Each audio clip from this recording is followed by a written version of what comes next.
Savant syndrome is a rare but spectacular condition in which somebody with a developmental disability, including but not necessarily limited to autism, has some island of genius that stands in stark, marked contrast to overall handicap. The prodigious savants are people whose skills would be spectacular even if they were to be seen in a non-disabled person. Ordinarily we'd call them a prodigy or a genius. I used to say there were fewer than 25 known living savants worldwide. I'm up to about 100 now.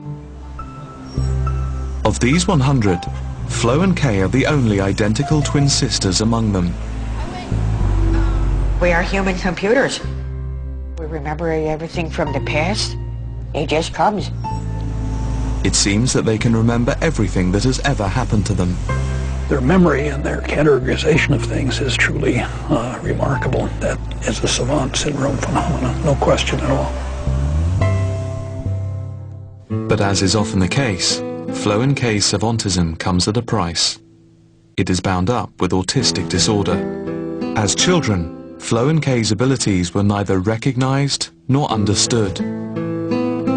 Nobody made any attempt to understand what was going on in their world, so their condition remained undiagnosed. It's almost like having a child in the terrible twos for a long, long time. And so you can see that it's quite a stress on the families. Many of these families were stigmatized by society, and there was a huge embarrassment factor. Mom never talked about it. I wasn't told anything. I just knew they were different. I knew they were twins, but they were different than other twins that I had met. And my parents never spoke about it.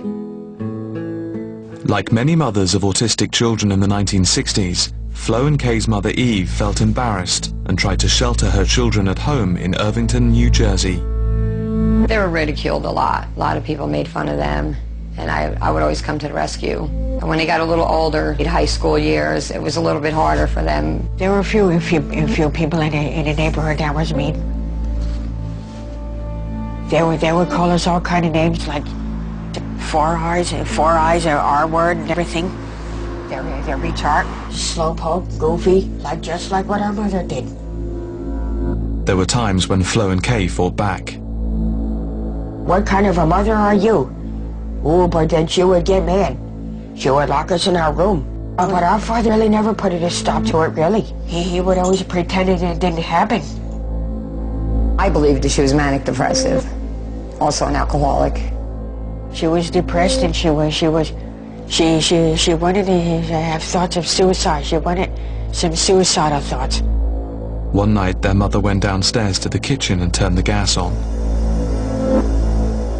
I remember the girls and Mom had their heads in the oven, and I would remember crying. I wouldn't do it.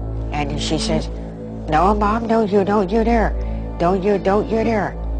They're my sisters, and I'd like to have them around with me." I remember running out and getting help, and it's kind of a blur. The girls remember it more in detail. So she went upstairs and got our father out of bed, and our father called the cops. The police officers just gave Mom a lecture and just told her never to do this again. She says, "I'm sorry, girls. I won't do that. I won't do that anymore. I will never do that again. I will never do that again. I'm sorry I scared you."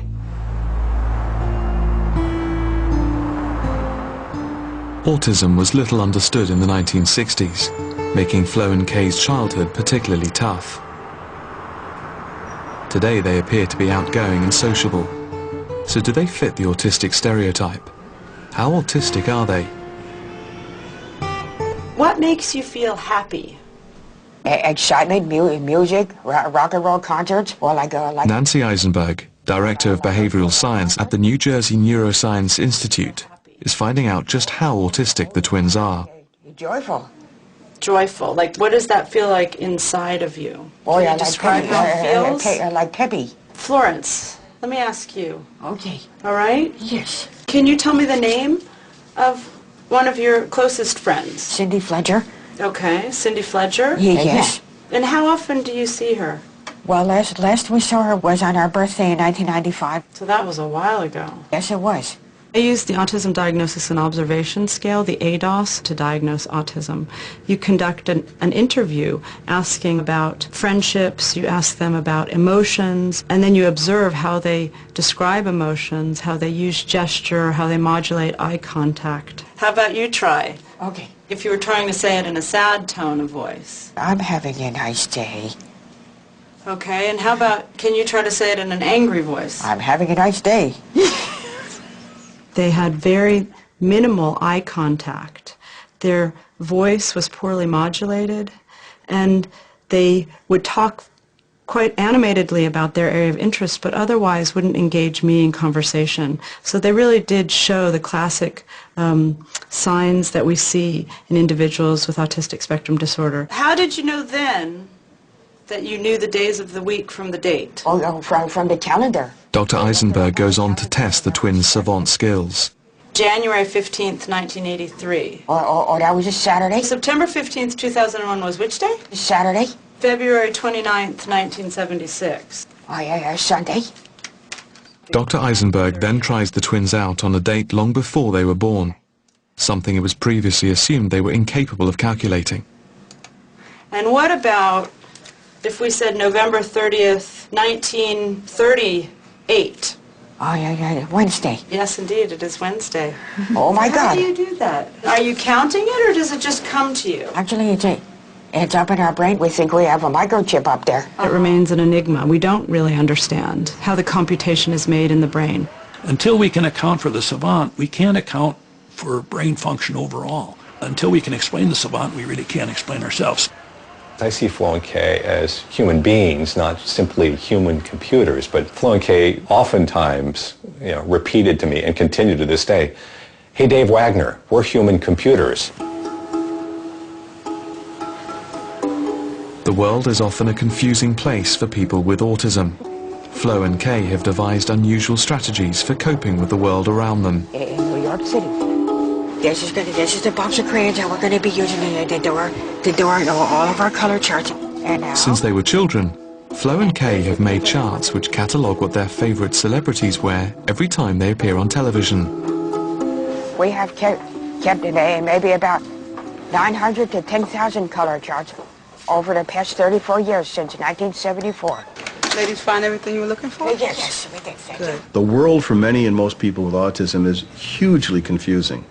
Just like it is for all of us in some respects. But for them it's hugely confusing because they have so many sensorial issues. Hyper levels of sensate and vision, hypo levels in touch sometimes. And then the senses don't work harmoniously. They don't work in synchrony. And so the more that they can create order, the more secure they feel.